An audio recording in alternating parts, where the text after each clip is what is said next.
I feel for anyone who bought tickets to this event, people who are expecting a magical chocolate experience and got me in a top hat in a dirty warehouse in Glasgow.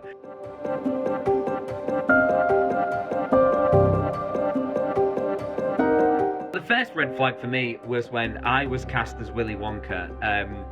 Anyone who looks at me and thinks Willy Wonka and not Oompa Loompa is out of their mind. I give off major Oompa Loompa energy.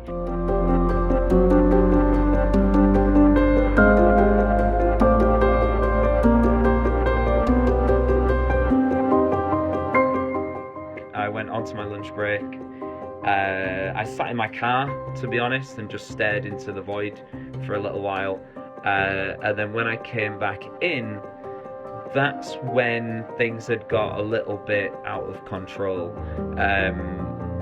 Rightfully so, people were furious, they were shouting, there was people filming things on their phone, there was things being broken, things being stolen apparently.